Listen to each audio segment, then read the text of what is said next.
What is up, everybody? It's your girl, Miss Daniels here, and today is my fourth period, and we're going to be taking notes on Discrete and Continuous functions and domains and all that stuff. Make sure you guys subscribe to the channel for more math topics on here, and make sure you smash that like button in the face, and also turn on notifications. So let's get it. All right, and there you go. So thank you, Stephen, for that awesome intro. So discrete data, okay. I'm going to show you what it looks like, discrete data. So if you take a look here, this actually is in your modules, just so you know. Discrete data, and I'm going to find a good definition for you. It's not the one I want. See, I have a hard time. Okay, explain it. Okay. See this graph right here? See how there are just a bunch of points on the graph? Like here, here, here, here, here. Are these points connected? Say no. No. These are not connected. These are just individual points. So this is called discrete data, okay?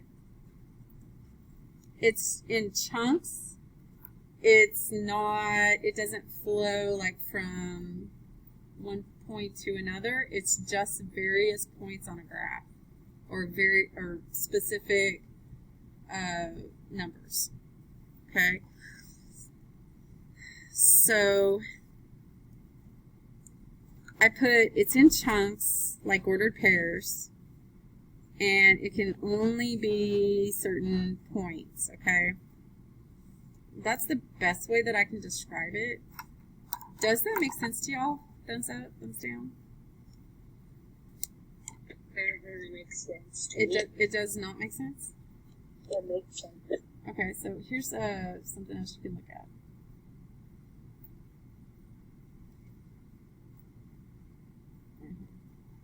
Wait, could you go back? I haven't finished writing it down. Yes, ma'am. I was going to show you something. That's okay. There you go. So discrete data is in chunks, like ordered pairs, and it can only be certain points.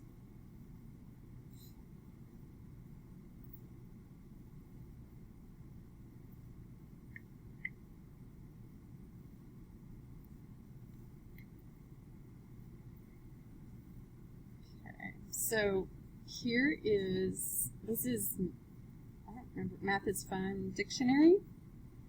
So here it tells a little bit more in detail.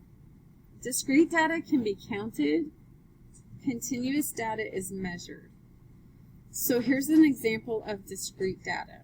If I say, name the number of people on our Zoom meeting.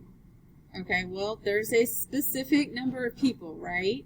So, like, I'm seeing 3, 6, 9, 12, 15, 16, 17, 18, 19.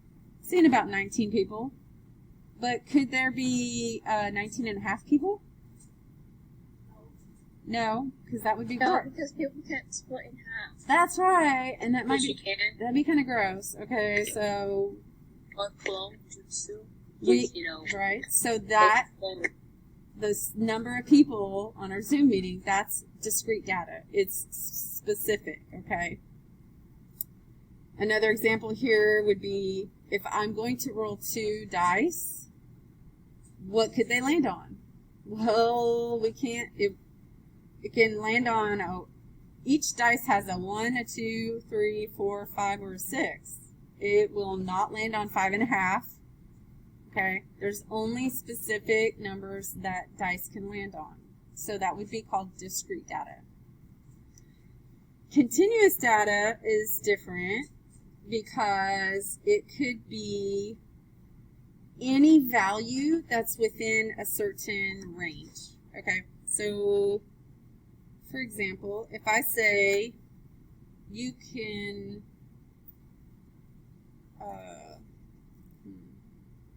most people are between 4.5 feet tall and 6 feet tall.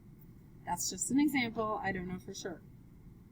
So if I say that people's heights are between 4.5 and 6 feet,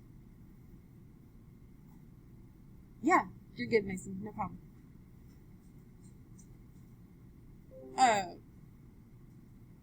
Sorry. If I say that people's heights can be between 4.5 and 6 feet, could they be 4.5, or like 4.5, 4.6, 4.7, 4.8, 4.9, and anywhere in between 4.5 and 6? Or would people's heights have to be only specific numbers? What do y'all think?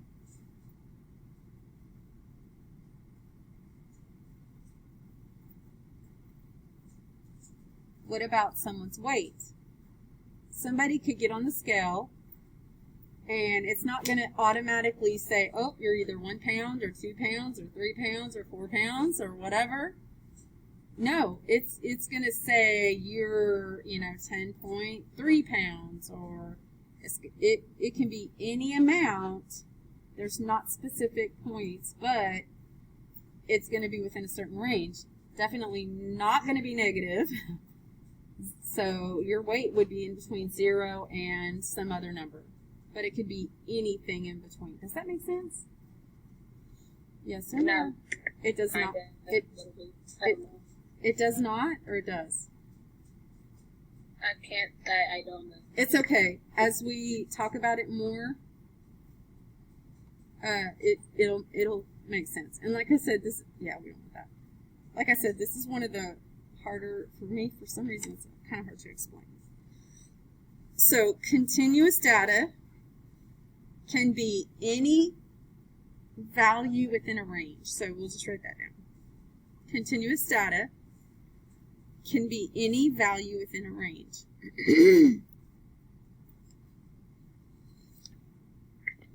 So, I'm going to show you a picture of a graph. Okay. Are you ready? Steven, what are you doing? That's not me, that's the Sorry. Deanna, what are you doing? What are you doing? Okay. I'll put it back in a second. So I swear it wasn't. This is discrete data. Here's another one that's discrete. Is this one a function? Okay, let me ask you this. Does it pass the vertical line test? If I draw a vertical... relation A does, but not relation B. Very good. This is not a function. Because 2 points are in the same vertical line. Very good. They can't be the same vertical line, or pass the vertical line test. Very good. This one's not a function. It does not pass the vertical line test, but this one is a function.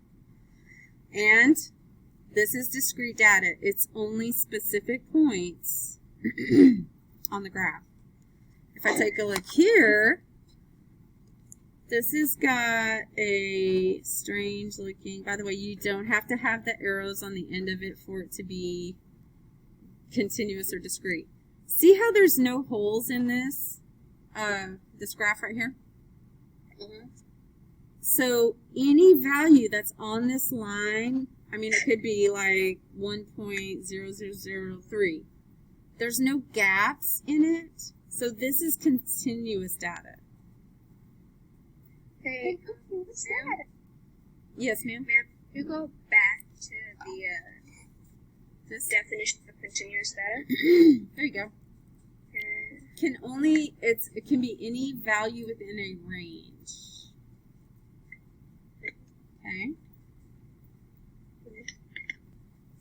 So this would be considered continuous data. Would this pass the vertical line test? Mm-hmm. Yeah, if I draw a vertical line, it'll only touch one time. Anywhere. Straight up and down line for those of you that are not sure what vertical is. What about this one over here? We've got, this is, okay, so this is continuous data. it includes every spot point number on that line. There's no gaps in it. So it is continuous, but is it a function? No. Why? It is not even touch 2 points. Yeah, this. Imposter. Yeah, it's not going to pass Like the vertical line test. It just means that it has more than one of the same x values. Because, like, the x value for this point right this point right here would be, the x value would be 3, and then the y value would be 2, but the x value for this point over here would also be 3 and -2. We cannot have the same x values. That's why it touches twice. Okay, continuous versus discrete. So let's take a look at this really quick here. So tell me, number 7 right here, continuous or discrete? Discrete? Yes. Oh, I get it. Okay, that makes more sense. Function, would this pass the vertical line test? Yes. Yeah. Yeah, it only touches each point once. So this is a function. What about the one below? Oh, yeah, this one right here. This, like, that's continuous. Very good. It is, yes. It's a function. It is a function. It's, this is actually have you ever heard of cosine and sine and tangent, those kinds of things? No. Never mind. This is like a sine wave or like a sound wave. That's what it looks like. Oh, wait. Now I know what you're talking about. Okay. So, yes, this is continuous. And then someone asked me earlier, but there's no arrows on the end of it. It doesn't have to be. It's just that all the data is within these 2 points. Okay, and it is. Forever. Yeah, it is a function. Now look at this one right here. Woo. So y equals 2x minus 7. What do you think? Or do you have any way to know? So that's where we want to go to Desmos, and we are going to take a look. We're going to actually graph that 2x minus 7. 2x minus, hold on. Okay, see the line right now? Where's it going through? 0. It's going through the origin, right? What do you think is going to happen when I put the minus 7 on it? Anybody know? It's going to go to the -7. Okay. Why is that possible? Well, let's check it out. Oh, okay, let's see what happened. Oh, because this is the y-axis. Wow, it did. Now it crosses at -7. Must be right in your iPad. Yeah, I got it. So this -7 causes it to shift down the y-axis to -7. And by the way, it's a straight line, right? Is this continuous or discrete? Continuous. Yes, continuous. Okay. Alright, that is all I have for discrete and continuous. And I'm going to stop my video. Wait, thank you guys for watching this video about discrete and continuous area and function and all that stuff. Thank you guys, I hope you enjoyed, and I will see you people in the next video.